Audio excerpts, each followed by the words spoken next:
Tonight it's Mrs. Southwell's turn to read a chapter from Danny, the Champion of the World. And I'm going to read Chapter 5, The Secret Methods. All the best ways of poaching pheasants were discovered by my old dad, my father said. My old dad studied poaching the way a scientist studies science. My father put my sandwiches on a plate and brought them over to my bunk. I put the plate on my lap and started eating. I was ravenous. Do you know my old dad actually used to keep a flock of prime roosters in the backyard just to practice on, my father said. A rooster is very much like a pheasant, you see. They are equally stupid and they like the same sort of food. A rooster is tamer, that's all. So whenever my dad thought up a new method of catching pheasants, he tried it out on a rooster first to see if it worked. What are the best ways? I asked. My father laid a half-eaten sandwich on the edge of the sink and gazed at me in silence for about 20 seconds. Promise you won't tell another soul. I promise. Now here's the thing, he said. Here's the first big secret. Ah, but it's more than a secret, Danny.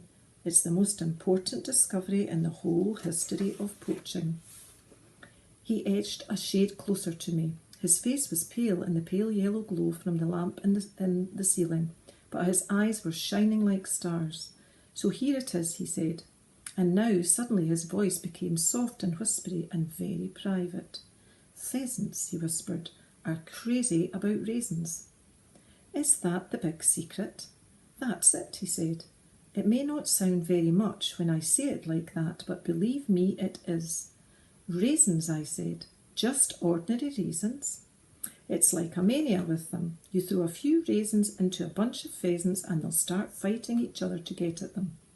My dad discovered that 40 years ago, just as he discovered these other things I'm about to describe to you.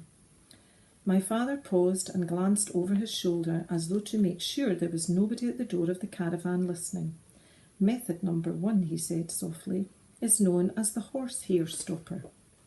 The horsehair stopper, I murmured. That's it, my father said, and the reason it's such a brilliant method is that it's completely silent. There's no squawking or flapping around or anything else with the horsehair stopper when the pheasant is caught. And that's mighty important because, don't forget, Danny, when you're up in those woods at night and the great trees are spreading their branches high above you like black ghosts, it is so silent you can hear a mouse moving. And somewhere among it all, the keepers are waiting and listening. They're always there, those keepers, standing stony still against a tree or behind a bush with their guns at the ready. What happens with the horsehair stopper? I asked. How does it work? It's very simple, he said.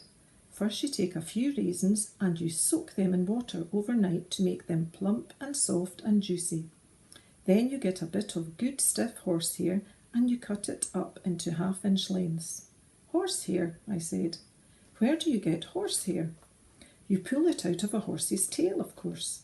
That's not difficult as long as you stand to one side when you're doing it, so you don't get kicked. Go on, I said. So you cut the horsehair up into half-inch lengths. Then you push one of these lengths through the middle of a raisin, so there's just a tiny bit of horsehair sticking out on each side. That's all you do. You're now ready to catch a pheasant. If you want to catch more than one, you prepare more raisins. Then when evening comes, you creep up into the woods, making sure you get there before the pheasants have gone up into the trees to roost.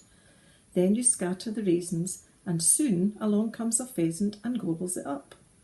What happens then? I asked. Here's what my dad discovered, he said. First of all, the horsehair makes the raisins stick in the pheasant's throat. It doesn't hurt him. It simply stays there and tickles. It's rather like having a crumb stuck in your own throat. But after that, believe it or not, the pheasant never moves his feet again. He becomes absolutely rooted to the spot, and there he stands pumping his silly neck up and down just like a piston, and all you've got to do is nip out quickly from the place where you're hiding and pick him up. Is that really true, Dad? I swear it, my father said. Once the pheasant's had the horsehair stopper, you can turn a hosepipe on him and he won't move. It's just one of those unexplainable little things. But it takes a genius to discover it. My father paused, and there was a gleam of pride in his eye as he dwelt for a moment upon the memory of his own dad, the great poaching inventor. "So that's method number 1, he said. "What's number 2? I asked. "Ah," he said, "number 2's a real beauty. It's a flash of pure brilliance. I can even remember the day it was invented. I was just about the same age as you are now, and it was a Sunday morning, and my dad comes into the kitchen holding a huge white rooster in his hands. 'I think I've got it,' he said. There's a little smile on his face and a shine of glory in his eyes, and he comes in very soft and quick and puts the bird down right in the middle of the kitchen table. 'By golly,' he said, 'I've got a good one this time.' 'A good what?' Mum says, looking up from the sink. 'Horace, take that filthy bird off my table.' The rooster has a funny little paper hat over its head like an ice cream cone upside down, and my dad is pointing to it proudly and saying, 'Stroke him. Go on, stroke him. Do anything you like to him. He won't move an inch.' The rooster starts scratching away at the paper hat with one of its feet, but the hat seems to be stuck on and it won't come off. No bird in the world is going to run away once you cover up its eyes. My dad says, and he starts poking the rooster with his finger and pushing it around on the table. The rooster doesn't take the slightest bit of notice. 'You can have this one,' he says to Mum. 'You can have it and wring its neck and dish it up for dinner as a celebration of what I have just invented.' And then straight away he takes me by the arm and marches me quickly out of the door, and off we go over the fields and up into the big forest, the other side of the little Hampden, which used to belong to the Duke of Buckingham. And in less than 2 hours we get 5 lovely fat pheasants with no more trouble than it takes to go out and buy them in a shop." My father paused for breath. His eyes were shining bright as they gazed back into the wonderful world of his youth. "But Dad," I said, "how do you get the paper hats over the pheasants' heads?" "You'd never guess it, Danny. Tell me."